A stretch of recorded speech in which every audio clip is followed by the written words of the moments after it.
Welcome to the Zero Trust adoption in federal government, the Zero Trust architecture. We're glad you decided to join us. You can go ahead and flip that screen there, Laszlo. Normally I'm driving, but Laszlo's driving today because he's doing a lot of the questioning. He's actually going to be the host of this. So welcome everybody. We have so many folks from various agencies joining us today, and those who aren't joining us are going to be getting the recording. So that'll be awesome. So you have that, but we really want to welcome everybody that decided to join us. I know there's a bunch of folks from the VA, a bunch of folks from CMS, and DHS was all over the place in this. So we really appreciate you guys joining us, and we do want to welcome you. And real quick, go ahead, Laszlo. This will be the best briefing ever. Al says from HHS, it explains the methodology. I think we're going to get to that, right? Right, Joe? Yep. Yeah, buddy, we're going to get to that. Wilbert says, gain an overview of what Zero Trust is all about. Again, looking at what it is. So Matthew from FAA, I better understand the mandate and why this mandate will work versus the cloud mandate that never happened. Woo. All right, Matthew. Just causing a little trouble there, Matthew. Sandra from the VA, I gain an understanding of whether ZTA is a concept, framework, process. What is this thing? Love it. Douglas, I understand the advantage and pitfalls of implementation. Absolutely. We'll get into some of that, I do believe. Brian from DHS and ICE, it is informative and not a sales pitch. You hear me, Joe? No selling. No selling. Got it. No selling. No selling. Carter from USGS, there are actionable items from it. Hopefully, we're going to have some actionable items, right, gentlemen? Yes, sir. And then Conrad from CMS, it emphasized what published mandates support Zero Trust implementation.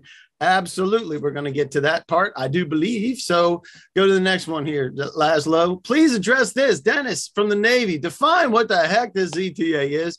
And from BD, I don't know what that stands for, but BD knows who he is or she is. How Zero Trust differs from traditional security. Love it. James from Treasury, how do other functions like vulnerability management fit in? Woo. And how to operate the idea of ZTA. Love that. Jeff from the Air Force, thank you for your service.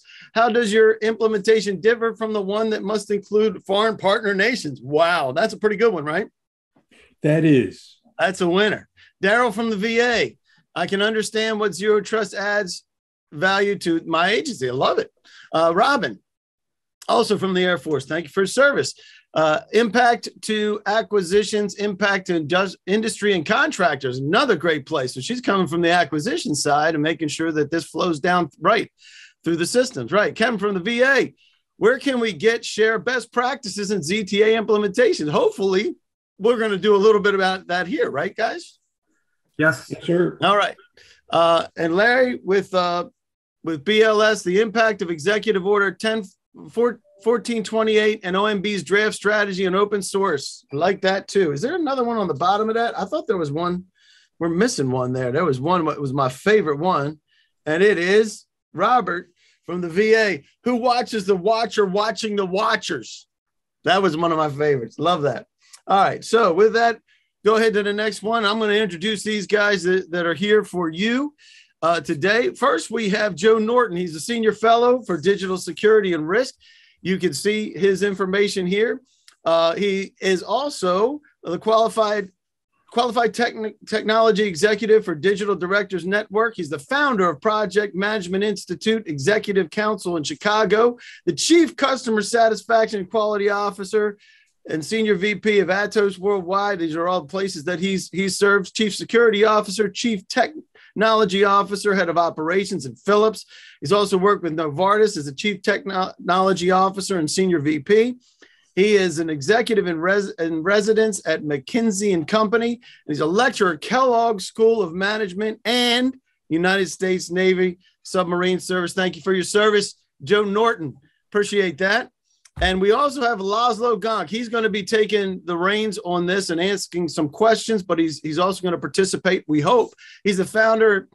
He's the first senior fellow for DivIHN's Digital Risk and Cybersecurity Center of Excellence. He's also the founder and senior fellow of DivIHN and of Security and Risk, qualified technology executive for Digital Directors Network. He's the chair emeritus Project Management Institute Executive Council in Chicago. He's a member of the FBI Infra Guard in Chicago. Appreciate that service. A member of Forbes Technology Council, senior advisor for National Security Collaborative. He's a board member of ISACA Chicago, a board member of SIM Chicago, and IITC Squared Safe Advisory Board member in IIT. These are some guys that know security. I do believe, ladies and gentlemen, we appreciate you guys being here. And you can go to the next one, Laszlo. So today, I'll give you a little bit of an overview of the introductions for these guys and who they are, but we're also introduced DivIHN and who DivIHN is. So what is Zero Trust architecture in federal government and what it isn't? More importantly, what it is not. And the federal mandates, a lot of folks asking that, and the initiatives on Zero Trust, and the areas where agencies need to make progress by 2024, and some of the pitfalls and traps that you see in Zero Trust. Go ahead to the next one. You will have session docs coming in right now. Terry, I think you're going to pop those in for us. Those are coming. You'll have the briefing presentation, the handout, and ZTA's capabilities. And the next one. If you've been living under a rock and you don't know how Zoom works, you can go up to that.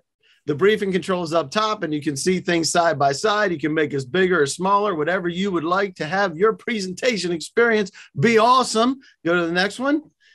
And finally, participating is very easy. You can raise your hand. If you have questions, let's put that in the Q&A. If you want to tell us something about yourself, put that in the chat. And if you we'll be glad to share this with whoever wants it. So let us know who you are and what you do in the chat. But if you have questions, pop those in the Q&A or raise your hand, and we'll make sure we can. We'll unmute you and make sure that you can have the dialogue. If you would like to communicate offline, send the information here to SGOVILKAR at DivIHN.com, or you can call the number 847-909-3040, and that'll take you offline and you can address those things there. And now I'm going to introduce you to DivIHN. Go ahead to the next one, please. First a disclaimer. You're not going to believe this. This comes from GSA Legal. This event is not affiliated or endorsed by GSA or any other agency. It's provided to you for informational purposes only, and any participation in this briefing is voluntary.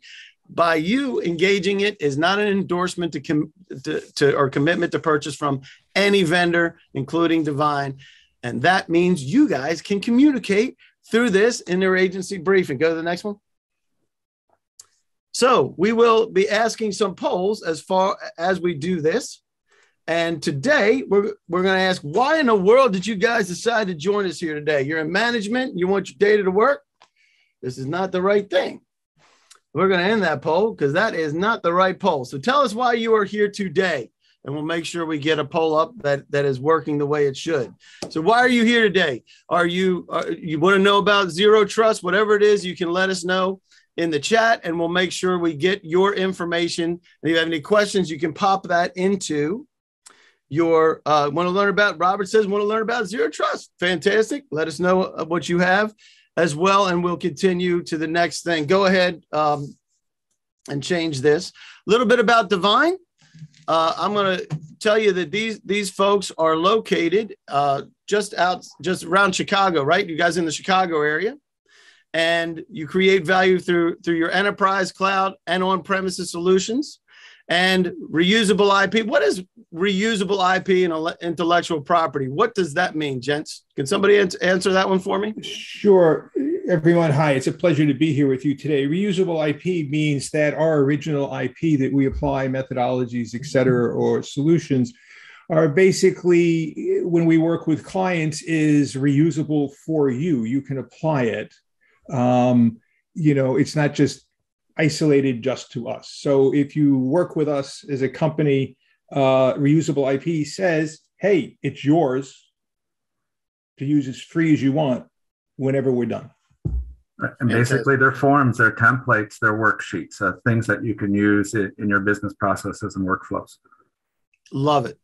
And now you're an active contributor in the community. We mentioned that with your background for both of you gentlemen. FBI InfraGuard, National 911, We love that. We appreciate you guys doing that.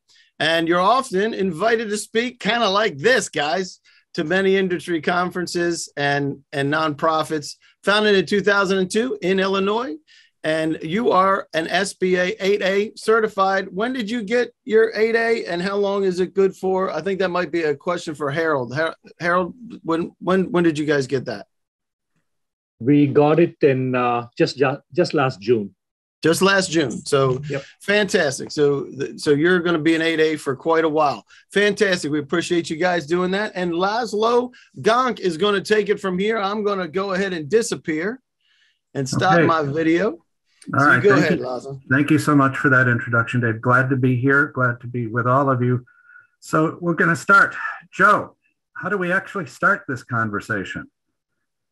Well, you start the conversation. It reminds me of, some of the old adages about being the bug or the windshield, right?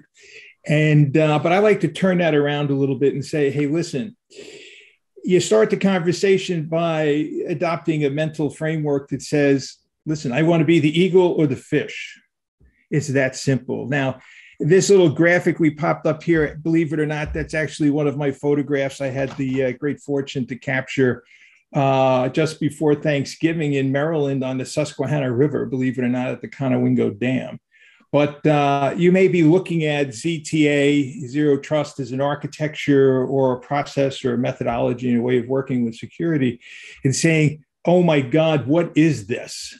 Am I going to get bowled over by this, or am I going to be the eagle and take charge here? Okay. So Joe, you're going to get down for us. Why are we here? So basically, I think we all know that we hear, following back in May last year, the White House's executive order on improving the nation's security, followed in September by OMB's strategy for moving our U.S. government and our federal civilian executive agencies toward a zero trust architecture, okay? Which leads us to today. Now we're here in January for this briefing about zero trust architecture. What is this executive order all about? So Executive Order 14028 actually came out, as we said, in May, and it has 9 chapters in it. And the one we're focusing on today is about zero trust architecture, is in Chapter 3, modernizing the federal government cybersecurity, of which there's multiple components.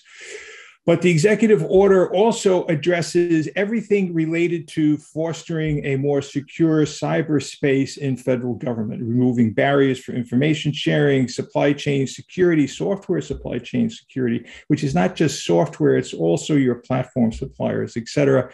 Review boards, standardizing the playbooks for vulnerabilities and incident responses and sharing and timeliness, et cetera. In responses and remediations as we go forward. But today, we're not going to address all of this. We're going to focus on the zero trust architecture. Okay, so focusing, what are the federal agency cybersecurity initiatives? Well, across the executive order and OMB's guidance is a focus on best practices, achieving over time a zero trust architecture, accelerating movement to cloud services, which is part of modernization, but there's a trap in cloud services I'll talk about a little bit later. Centralizing and streamlining how you communicate cybersecurity information, especially in real time, using analytics to understand cybersecurity risks. And more importantly, the piece that I was very happy to see after all of these years is investing in technology and personnel so that you could get there.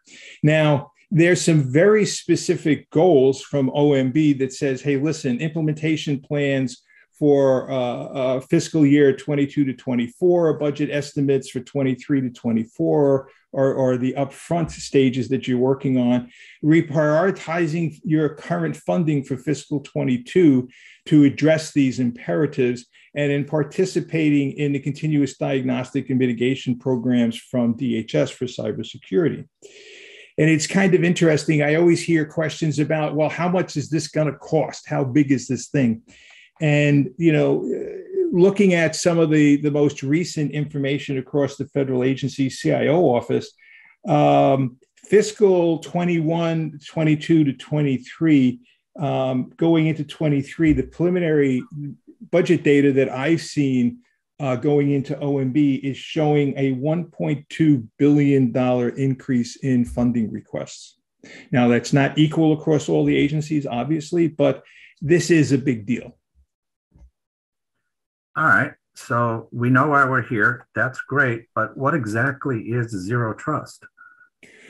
Well, I saw one of the questions up front, which was, what is this? Is it a concept? Is it something, et cetera? It's all of these things. But zero trust is defined in NIST SP 800 is a collection of concepts, ideas designed to minimize uncertainty and enforce least privilege per request access decisions. Now, I slowed down when I said that because I want to highlight this, because this is very important about moving from, a lot of the current practices in security towards zero trust. Least privilege per request access decisions. So this leads from a design perspective to start thinking about moving away from single sign-on, et cetera, as well. All right. So if that is what that is there anything that zero trust is not? Well, there's a lot of things zero trust isn't. So when you start with saying concepts and moving to reality, zero trust, it's not a product. No matter what anybody else out there may be saying or thinking or looking at or hoping or whatever it is, you cannot go to Home Depot or Lowe's and buy a box of zero trust. It doesn't exist. There's lots of components to get you to a zero trust architecture. So it's not a COTS solution. Zero trust will also not stop bad actors from trying to penetrate your networks and steal your data and stop your operations. So it's definitely not a solution for zero-day vulnerabilities. And zero trust is not cloud adoption. Cloud adoption is cloud adoption. It's just shifting from premises data centers to off-premises data centers and third parties to supply those services as infrastructure as a service, platform as a service, software as a service, whatever. But just moving your agency to cloud does not get you directly to zero trust. And a big part of the executive order in the section on software and supply chains includes platforms and cloud, et cetera, is the extensions of zero trust architecture throughout the IT supply chains. So your suppliers have different mandates under the executive order to achieve zero trust also. You just cannot depend on going to a cloud supplier and saying, hey, I got a cloud, I'm done, I'm golden. That is not true. The other thing to think about and worry about with just pure cloud adoption is that just because you may contract with a cloud supplier, whoever that may be, I don't want to name them all here, you know who they are, doesn't mean you have an employee of that company running your cloud administration. Trust me, I was the chief security officer at Atos worldwide, and we had massive contracts to provide cloud administrative services for all of the big cloud suppliers, including Microsoft and Google and others. So zero trust ultimately needs to extend not just to your primary suppliers, but to their subcontractors and their sub-tier suppliers also. And the last thing I'd like to highlight is that zero trust will not make you recovery ready. It will not stop cyber attacks. It will not stop 100% breaches, and it's not going to make you recovery ready. That is a completely different aspect of your security posture. Okay, so we learned why we're here. We learned that zero trust is about, at one of its core tenets is enforcing least privilege per request access. We learned at a high level what zero trust is not, and it's definitely not a shoebox solution. It's a concept. So, Joe, where do we start? Well, you start with the philosophy and the culture behind what an architecture tells you it should be. And I truly mean that. you have to adopt a mindset. Well, you don't have to, but I suggest that it's like governance and philosophy and a culture around least privilege access per request. Okay. So I still it may seem short, but that is really where you start. I still need a little more, Joe. So what are the core principles of Zero Trust? So behind that, I was going to say is that's the easy part. You want to achieve it, okay? The core principles behind Zero Trust is a model for securing your devices, your applications, your networks, your data, and your identity. And it's, again, focused on identity-centric policies as a model for controlling access. And the core principles start with three pertinent aspects, right? Ensure all your resources are accessed securely, regardless of location, wherever they may be in the world. Adopt a least privilege strategy and strictly enforce access control, and inspect and log all traffic to see that it is being adhered to. This is the important part. And this principle about, I thought I saw one of the inputs when we started was about, well, what about other partner nations or agencies we may work with, especially out of the military? Least privilege strategy, strictly enforced regardless of where access requests come from. Okay. So this sounds like it's going to take some time. Are there any specific timelines that need to be addressed? Well, reaching Zero Trust architecture is an endeavor that's been developed across our federal government, across all of your security agencies. And CISA directives and timeframes recommendations are that it's a long journey in a relatively short timeframe with some specific goals to be achieved by the end of Q3 or the end of September in 2024. And very specifically, some of the things that are called out in the executive order as well as in the OMB guidance is at the identity level, least privilege access, enterprise-wide, know who all your access requests and users are, and multi-factor identification. Complete inventory of your devices and infrastructures if you're not already there, and the ability to detect and respond to incidents. At the network level and infrastructure level, it specifically addresses and calls for encryption at rest and encryption in transit for all your data. And for your applications that you run your agency with, your business systems, they must all be treated as if they are internet connected and tested with external vulnerability testing. And then on the data side, have at least a pathway for data protection, categorization, logging of information, et cetera. You've given us some good information, a lot of points that we need to address in this relatively challenging time frame. Is there anything else we need to be paying attention to? Well, maybe not considered specifically Zero Trust, but the CISA directives also address our threat hunting aspects by CISA. So Public Law 116-283, CISA hunting and activities to be embraced by all federal civilian executive agencies without prior authorization. So CISA is being directed by executive order to test your networks. And they don't have to give you fair warning that they're doing it, but they will provide you the reports and provide reports in conjunction with yourselves at your agency reporting to the assistance of the President for National Security, as well as to OMB. Okay. Dave, I'm punting to you. You're on mute, Dave. There we go. I'm back. All right. So yeah, that was really, really good information. I'm really impressed by the timeline of that we have to meet.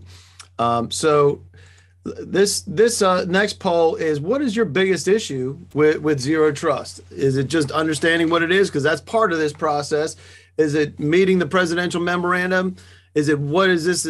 How does this impact your agency? What about your job role? Do you have a concern about your job role, or is it finding resources? So we'll keep that open for just a minute. And Karen has her hand raised. We'll get to Karen. Karen, we'll get to you when we get to the end. Is that okay with you guys, or to do that?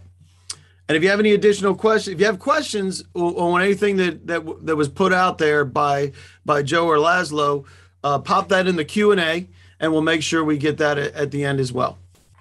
All right. So with that, we're going to keep that running. You go ahead and we'll start talking about some of those challenges and what Zero Trust is. And I'll keep this open for probably about another 30 seconds, then I'll shut it down.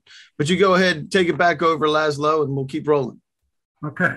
So, Joe, we're going to follow that up with, are there any specific challenges that you would highlight? so list is long. Yeah, it is a long list. But, when you first look at anything like this, everything's a challenge. I mean, this is just experience. There's so many pieces to this and saying, oh my God, this is huge. Are we really going to do this, et cetera? So, I mean, you can go through the list,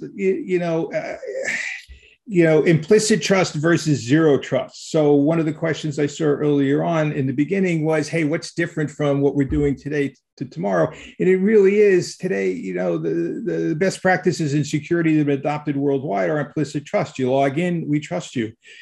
Zero trust takes you to testing for trust for every access request. Okay. It focuses on the modernization side of while you want to implement zero trust, you're rebuilding and replacing with cloud. It requires massive investments, people training skills. I mentioned, can you trust your suppliers or not? Let me highlight, there's no specific adopted one size fits all in federal government or anywhere in the world from a maturity model, but there is guidance and help. Okay. It is a large multi-year program, there's no doubt. And I'll talk later about complexity and portfolios of programs and project and works to do and reporting requirements, et cetera. And the other one to pay attention to from a modernization perspective is the idea of flat networks versus microsegmentation. Okay. And I already highlighted no single sign-on. It all looks like challenges. When you first look at it, it's like, oh my God, what do I do? But I will tell you that this is not a technology challenge. It's a logistical challenge to address what the intent of zero trust is over time. It's a management, it's a planning, it's a communication and a coordination challenge. It's not necessarily a technical challenge. Thanks, Joe. That really helps at least lay out the groundwork for the next half of this presentation. But before we go to the next slide, Dave, I'm going to let you talk to the results that we got from our poll. I'm sharing it on the screen now. Fantastic. Love it. And are you sharing those? You want me to share the poll? Is that what you want me to do? Is it showing up on my screen share? I'll share it. I'm sharing it out. All right. So a lot of feedback here. Great. I really appreciate that from everybody here. And obviously, you can see where they are with the impact on their agency, the impact on the job role, all of those, understanding it. And that's why we're here. Thank you for doing that and making sure that that we know what's important to you. Right, guys? Absolutely. Yep. Yeah. All right. Joe, we're about at the halfway point and about 18 minutes into our core presentation of the conversation. So is there anything good to be found in these challenges? Always. There's always something good. There's always opportunity. I've coached my people, my staff, the companies I've been a member and an officer for, et cetera, over time, that no matter what you look at up front, no matter how bad things may look at or complicated, they're never as good as or as bad as they first appear. There's always a path through what may seem daunting. And it's just a matter of planning it out and stepping through it one step at a time. Things are never as good as or as bad as they first appear. It's that simple. All right. Well, does zero trust stand alone? Or go ahead. No, there's a lot. Forgive me for jumping in. It's just I get really excited about this stuff. There are dependencies, governance, operations, discipline, continuous monitoring, and stuff. And it doesn't stand alone. You need to have your asset management under control, configuration management, patch management, i.e. vulnerability management, and most importantly, user, process, machine identity management, as well as user, process, and machine access management. And many times in the security industries, we lump everything together. Oh, I have an IAM solution.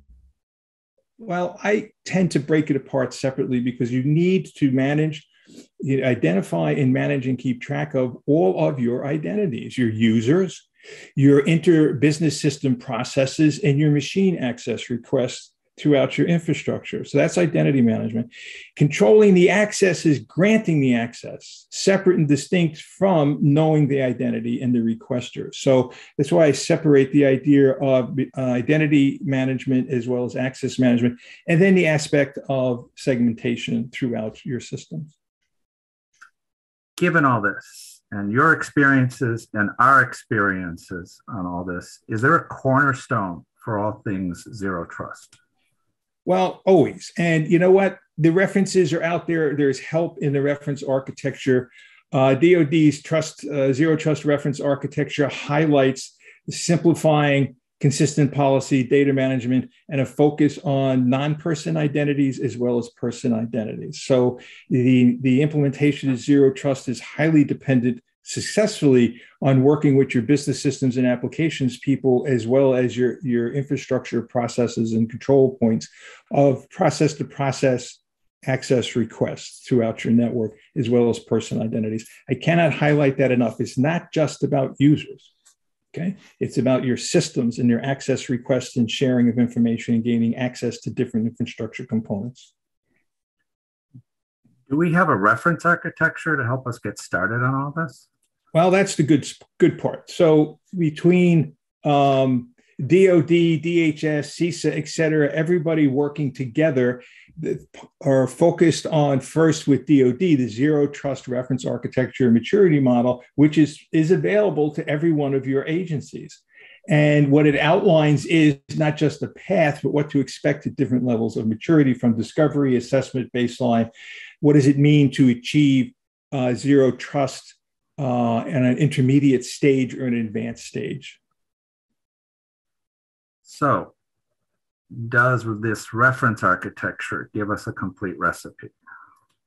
Well, that's the challenge. It starts with, it's a reference architecture. It's not a physical implementation of zero trust.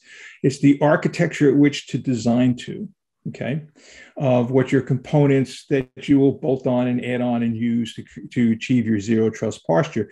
So the challenge there is always moving from concepts to reality. And again, the reference architecture provides pathways for that to follow as your models as you do this. Okay, so identity and access, data-centric enterprises, control on your what they call your control plane, et cetera, from a design perspective, it does exist. So I would love to spend time digging into this with you today, but today's briefing is a high-level briefing, but the references do exist and there are pathways to achieving this.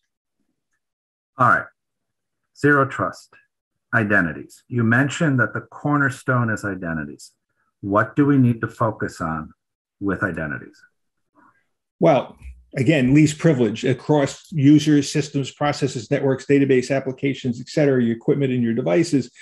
Again, just highlighting the idea that it's per request access. Turn it on, turn it off, right? So I've lived through, as I'm sure most of you have lived through, the idea of corporate or agency-wide access. You log into your laptop, it automatically logs you into your network, it logs you into all of your productivity tools, and it logs you into all of your business systems all at the same time. The big change here is, can you trust complete access to everything the moment you log on? What it really is about, the per request, is you need to log in when and be tested and authorized access when you need access to a business system. When your work is done, your session is done, not your day of work. When your session and your typing is done, log off automatically and then log in again. And it may seem like a pain in the butt because I have to keep logging in or what have you, but look at what's happening to our infrastructures in government and business all around the world. We're constantly under attack. This is all about not letting bad actors in, or as much as possible, making it so difficult for them to get into your networks that they give up. So it sounds like in the background, what's happening is you're verifying and authenticating the user at the same time. They're also logging in from that device. So yes. there's a lot of authentication going on each and every time. And a lot of it can be automated. It can be automated and tested. So it's not to be all manual, but it is a big shift from implicit. I trust everything. You're here, so I trust you to. I have to double check you at every stage. It's no different than when we used to walk into office buildings and go right to the elevators and go upstairs. Well, a long time ago, we stopped. We started putting in a zero trust environment. So now today you go into most modern office buildings, what do? You have to have an ID badge and you have to have your identity checked that you're allowed to enter the building before you get to the elevator bank. Now extend that to your IT philosophy, to your IT systems. But Joe, this sounds as complicated as when you led the security for the Olympic Games. Well, in many ways, it could be considered that. Right now, I'm sure there are many people on the call today who are familiar with the Project Management Institute and certification as a project manager, et cetera. Then if you have been certified as a project management professional, then you should recognize this formula. N times N minus 1 divided by 2 is the formula for complexity. How many communications channels among parties, et cetera. So when I served as the chief security officer for Atos has run in the past and continues to run the operations and infrastructures for the Olympic Games, summer, winter, and Paralympics. Now, I had the great fortune to lead the cybersecurity planning, implementation, and operations for the Rio and Pyeongchang Olympics. And highly complex, lots of parties to communicate, the doping agencies, the athletic agencies, the governments, all the Olympic committees in every country, all the sub-sports teams, et cetera, the scorers, the referees, everything, food, access, multimedia at the games, streaming live, text messages, communications for the athletes, lots of moving parts. That's the complexity here. Again, I want to highlight that the complexity for achieving modernization in your federal agencies, as well as zero trust, is not in the technology. The pieces of technologies to apply exist. It's about how do you do this and actually doing it, and the communications process across all of the moving stakeholder parties in your security agencies. And of course, you're not just your agency, but other agencies. So I find the complexity to be more of a management and a performance management perspective rather than a technology complexity issue. Lots of parts to this, but it can be manageable, is what you're saying. Yes, absolutely. And of course, you have structures for managing your portfolio of programs and projects, et cetera. Nothing changes from OMB, 53 and 300 reporting requirements. Again, lots of tracking, moving parts, keeping them all moving forward. And I'm guessing lots of performance management and reporting requirements too, Joe? Sure. So, guys, I'm sure you're all familiar, or maybe not all familiar, but most of you are familiar from a program office perspective on your planning for your budgets, et cetera, your investment summaries and tracking with OMB, reporting with earned value management, and the templates you use for all of this reporting. Nothing else there has changed. So you've shared with us what's zero trust. You've shared us scope, scale, complexity, the lots of moving parts. You've also shared with us that this is manageable like any complex project. You break it up into pieces. Sure. But from a funding perspective, how big is this thing? Well, I went out to take a look at the dashboard, OMB's dashboard for IT across all of the agencies, et cetera. And leading into this fiscal year, that what's currently on the dashboard as of yesterday, as you know, across all your executive branches, agencies, you're approaching $100 billion in total spend. So I took a look at grossly across all agencies, not a breakout on individual agencies, on what the preliminary inputs for budget forecasts are. And what I've seen so far is it looks like that the budget increase to address modernization in total, including zero trust, it looks like to me, it's like an additional $1.2 billion increase across all IT funding requests, as reported or requested by agency with OMB. Now, OMB is also directing everybody to use a technology management fund as much as possible and where that exists. And I've seen reports that are saying that it's looking like another 500 billion may or may not be approved, but it's being requested to go in, to be shared across the agencies in the Technology Modernization Fund. But it will require, from a planning and a portfolio management perspective, to reprioritize how you use your IT funding within each agency. So this is very promising. It sounds like a very long technology and security deficit is beginning to be addressed. Well, that is the entire purpose of the executive order. Now, doing it is another challenge, right? So, and then budget requests don't necessarily equal budget funding, but that's what I'm seeing so far in the magnitude of effort across all the agencies. So, and if you think, if we're approaching 100 billion already, what's one more billion? Let me tell you, you can do a lot with $1 billion worth of funding. Okay. Exactly. So with all that, can you share some key takeaways from our discussion? Without belaboring it, okay, I'd like to leave you with this thought. The whole is greater than the sum of its parts. So if you look at all of the moving pieces, et cetera, it may seem like the challenge is so big. It will get you there. Again, the logistical complexity of planning this and the moving parts and doing the work, et cetera, it's there to be done. But the whole is greater than the sum of its parts. Again, you cannot go out and buy Zero Trust at Walmart or at Home Depot or from any place else, okay?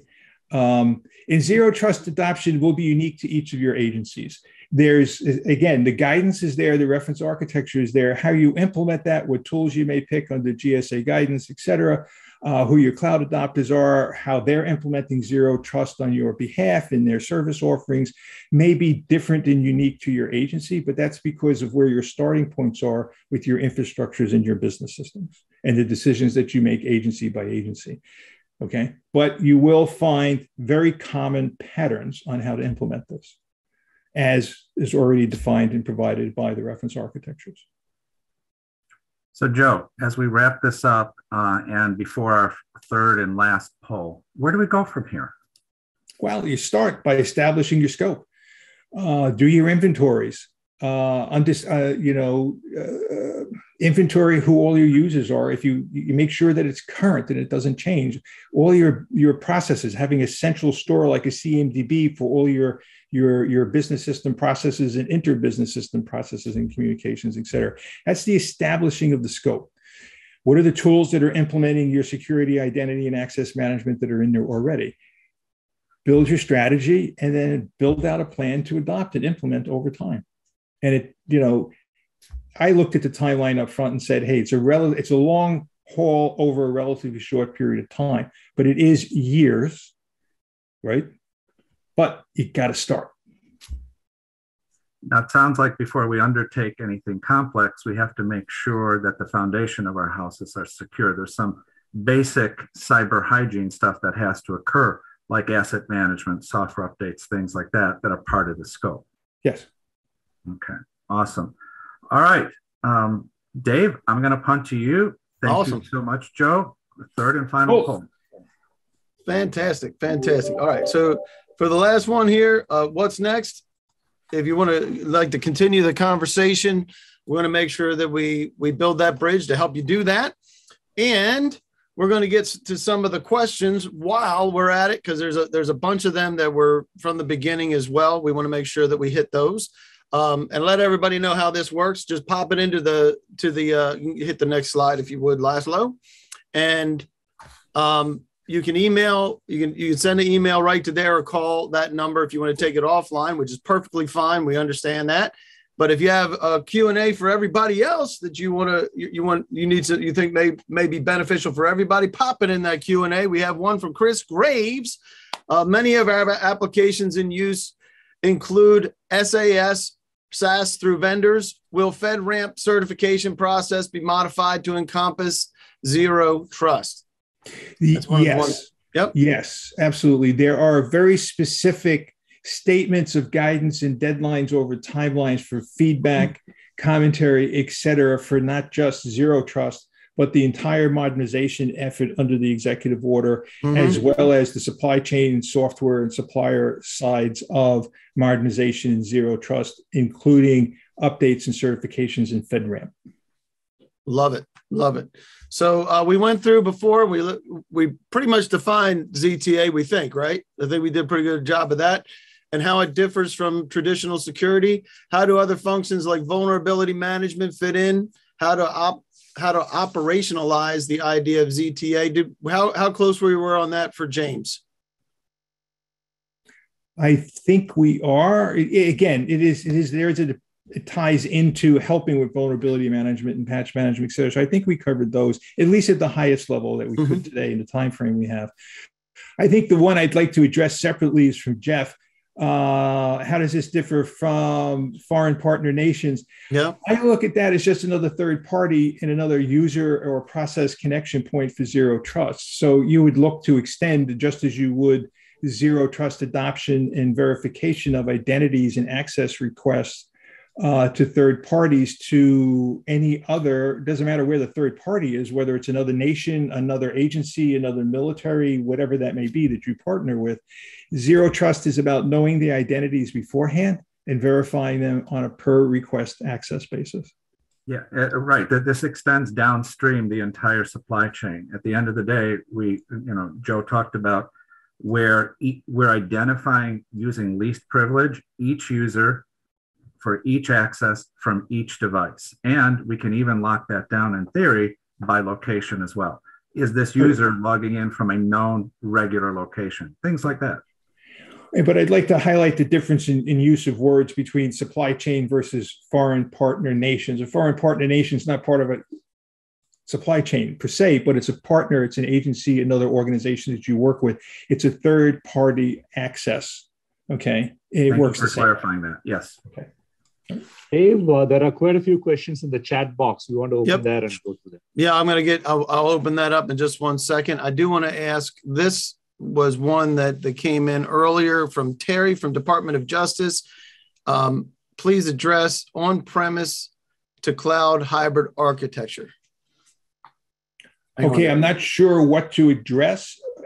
However, as I mentioned earlier, ZTA or achieving zero trust with your cloud suppliers, they have a mandate to achieve zero trust on your behalf, regardless of where the access is being directed to or from an infrastructure, a devices, or business systems processes. It needs to be cohesive across your infrastructure. And your cloud suppliers or your cloud access and servers and hosted business systems are just an extension of your network.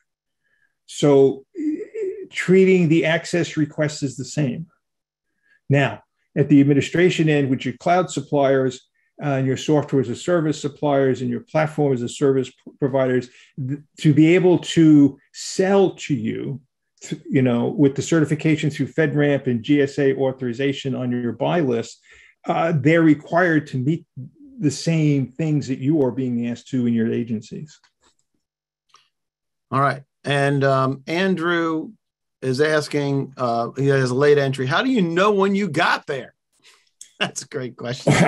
Well, that's the interesting part. I could look at it and say, you got there when you have a complete inventory of all your person and non-person identities, and that you allow access per request, and you stop the access when their session is done. That's how you measure it. Now, achieving it is done over time, right? So the guidance within the executive order OMB says make as much progress as you can by September 30th in fiscal year 2024. And if you can't get there and have MFA, the ability to say, can I measure having multi-factor authentication in place 100% for all my users and all my non-user identities, you can measure that, okay? Mm-hmm. you can measure your configuration. You know all of your devices. You can measure that, and you can keep track of it. So I think you can know when you got there, but remember that it's identities and access control. If you, or for a zero trust perspective, if you can say you have identified all of your processes, all your machine-dependent interactions, and all of your users, and you track them in real time, and you log every access, and you control it, you got there. Awesome. Fantastic. Karen Earl, I'm gonna open it up so that you can unmute and you can chat with us. She had her hand raised from the beginning. She might have just wanted to say hi, but I don't know. But I have you ready if you want to chat, or you want to just talk, Karen. If you have the ability to talk, you can unmute yourself, and that'd be great. And while you're doing that, Dominic was talking about how TIC 3.0 plays into facilitating zero trust for agency mission adoption. So that's interesting. What is TIC 3.0, and how does it play into adoption? Well, I am not actually sure how FIT 3.0 fits exactly into this today, but I'm very happy to take that offline and come back to you with our opinion on that. Like that. And Darren saying, for old timers, is there a correlation to previous initiatives for ZTA like DoD Rainbow Series? Love it. Well, sure. I mean, everything is about modernization and moving forward. And I understand trust, with the fiscal cycles in our federal government and the changes within administration and how that impacts your funding, et cetera. How do you get there, right? Yes, there are parallels, of course. Sure. But the real question today is, whether we appreciate it or not. I think most of you will or already do. But the world is a very challenging place. The bad actors are not going to stop. And the bad actors are not stopping because it's very easy money. Very little of the return on investment for cyber attacks and hacking and stealing your data and selling it is huge. It's a component of cyber warfare between nations today. Yes, it and is. Until we make the drive away the return on investment that the bad actors are getting, they're going to continue to attack us. And it's escalating year over year. It's that simple. So what makes this different? I think it's the imperative that resulted in the executive order to say, we cannot deal with another SolarWinds. We cannot deal with another one of these major hacks like this. It is crippling. And if we don't deal with it now, it is I did serve in the Navy. I rode around on nuclear submarines.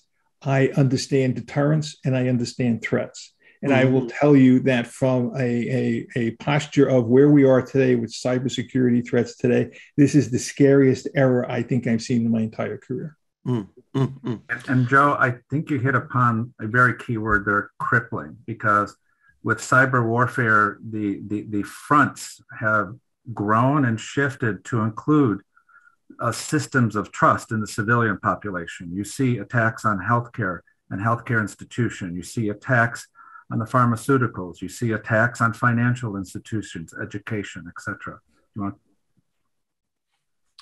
That's awesome. And there were some questions about the slides and the recording. Yes, both of those will be shared. I'll talk a little bit about more of that in a minute. And Daryl's asking the question, would you use this CISA ZTA pillar model as a reasonable starting point checklist to perform gap analysis activities? Great. Absolutely. Great. That's why it's there. And that's why it's been published. It's been reviewed by DoD, et cetera, and adopted formally as a reference architecture for use by all the agencies. Yep.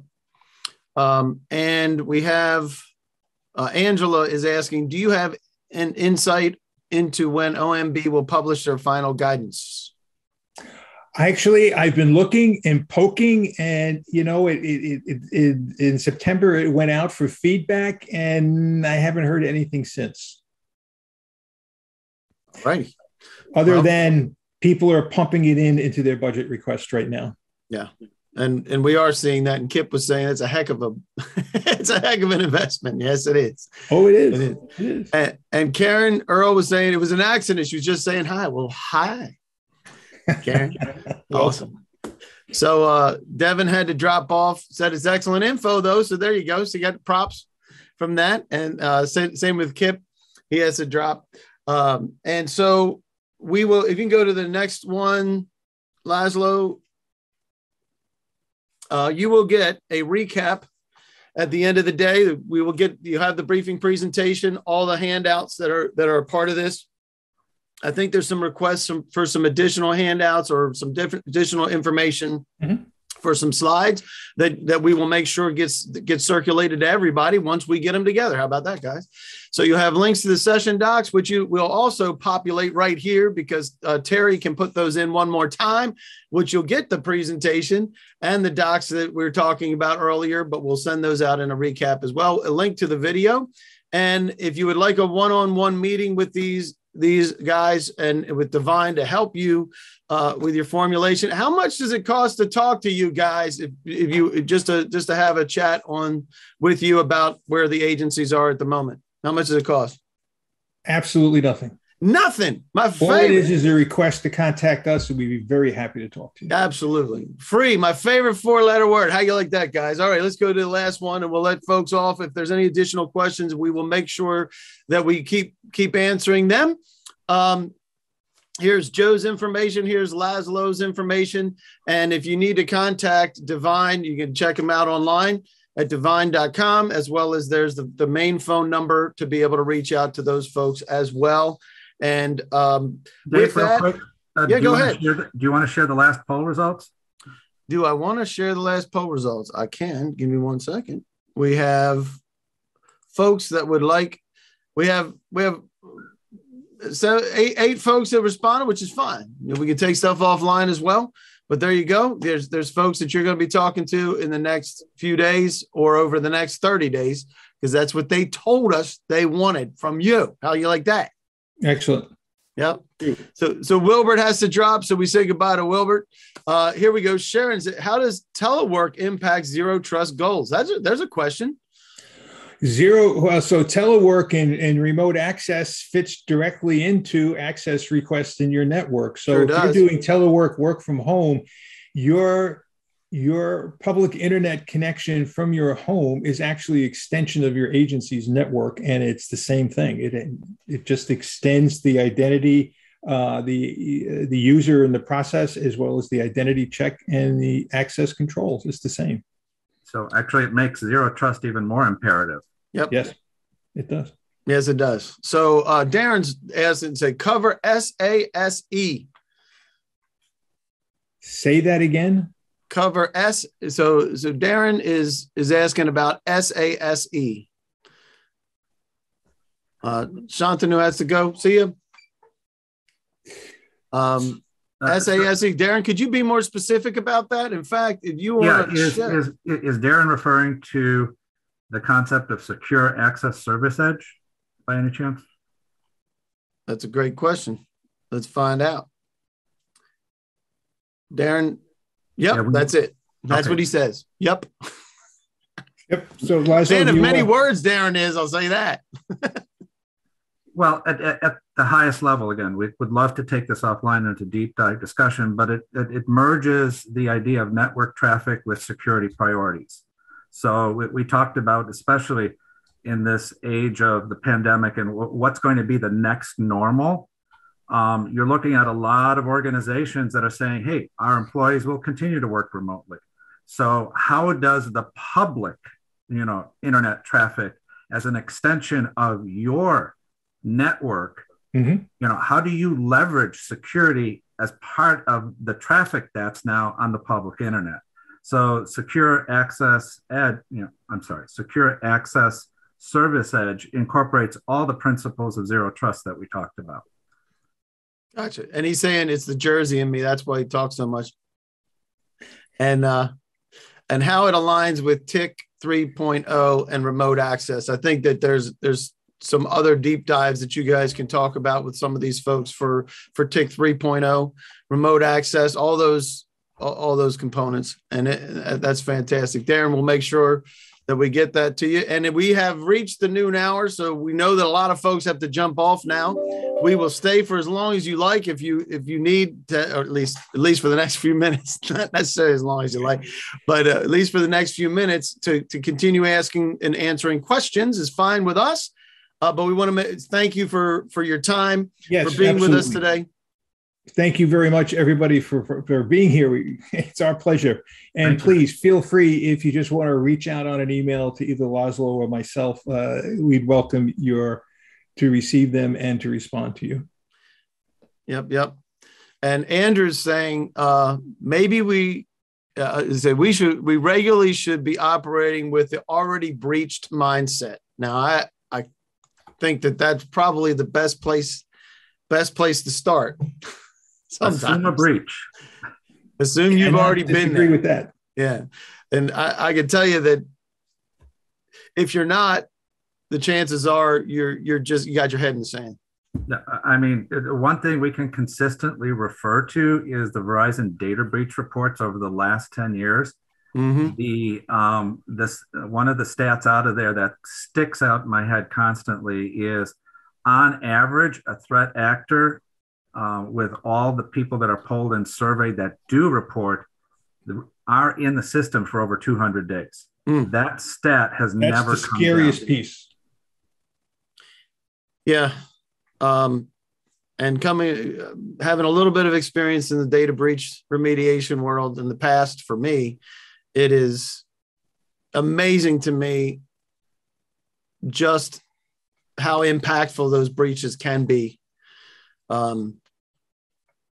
And bad actors aren't going to stop. I think you said that. I mean, we can't just say, hey guys, that's enough. They're not going to stop. And they're ahead of us in many ways. And that's just a fact. That's just a fact of the world. So that's the catch-up game we have to play in our federal agencies and government. Yep. So Darren's saying loss prevention has been around since the first caveman clubbed the other one to death trying to steal his food. That's right, well, right? You actually hit home with that comment. So in our, as Joe and I, pre-pandemic, we're going around and speechifying, I espouse that human nature itself has not changed in 10,000 years. It's the method of delivery. Yep. We have better technology, we have better systems, we are better connected. Things are not any worse or not any better, to quote Joe, but what we have is better and more instantaneous delivery of whatever human nature is predisposed to. Yep. Yeah, but if you don't lock the doors, or if you always leave the screen doors open, you're inviting yourself to be attacked. Yep. Right. Yep. And I mean, I've always looked at it as, if somebody wants in bad enough, they're going to get there somehow. It may take them a little while, but they're going to get there. And we got to, it's the ones that are jiggling the doorknob every 13 seconds that are saying, hey, is it still locked? Is it still locked? Well, as a city slicker, one of the things we learn when you park in the city is lock your car doors, regardless, because there are people that go through the parking garage. But at the end of the day, be cautious, be preventative, but locks are made for honest people. Truer words, not been spoken. So Travis says, I've received an update yesterday regarding a ransomware attack of a local hospital affecting our info. Yep, it's not going to stop, Travis. And the human condition is the problem. It's all the humans that are involved in this whole thing. Darren? What's interesting with that, we've seen a specific rise in the stealing of healthcare and medical information over especially the last 3 years. And threat actors purposefully stated that 3 years ago that they were going after that. Because if you look at on the dark web, how much does a credit card number now go for? Less than $1. Mm-hmm. If you add the banking information, oh my goodness, look at all the breaches in the financial institutions and that information that went out with one of the biggest breaches we've had with that type of information a few years ago. You're looking at a person's identity now going with PII, with financial information, about $100 to $200 a record. If you add a full medical portfolio behind that, you are now seeing the rise in what's called synthetic identity fraud And those records can go for $800 to $900 per individual. Wow. Because you have enough information to mimic or replicate, hence synthetic identity fraud, that particular individual. And now add the largest breaches we've seen from telecommunications. We can go onto the dark web right now, and for $15, I can hack your phone. This is with the SS7 protocol in the cellular industry, hasn't changed. And I can have the same text, unencrypted text messages replicate on my phone in real time. So that's an example of additional stuff you can find on the dark web. You know, our identities have been compromised a long time ago. A long time ago. And when I did a presentation years ago, I just did a real quick count of where my personal information was, social security number and things like that. And I stopped at like 165 places. And because I started with my son who was just born. I was like, where is all his stuff? And it was like already like 26 places. And he was just born. And I've been around for longer than just born yesterday. So it is amazing to me just how pervasive just our identity information is out there. And to your point, being able to do what we can, even so, to protect our systems, protect ourselves, and as the government, protecting the citizens of the country. And Darren says a lot of state actors like to follow the money. You would think, especially for R&D. Oh my goodness, don't even start with that. So I love that, Darren. Awesome. I think you guys and Darren need to have like a Vulcan mind meld, because it sounds like you're all operating in the same category. So we do appreciate that. All right, we're 7 minutes after. We appreciate you guys. There's still a bunch of folks here. If you have anything else that you'd like to discuss, I know folks are dropping, which is great. If you have anything else, make sure you pop it in there. We'll make sure those answers get answered. Or if you'd like to reach out to these folks directly, you can. All good. And you will get a follow-up. You get that recap email today. You'll get a finalized recap with a video as well next week with any updated information that we have for you. So we appreciate you guys being here. Gentlemen, Laszlo and Joe, awesome. Awesome. Thank you very much. And just as a last comment, I saw in the chat, somebody requested a slide for the information I talked about, what the specific deliverables were. I will forward that to you, Dave, and you can get that out there. Yep. And we'll include that as well. So it'll be good.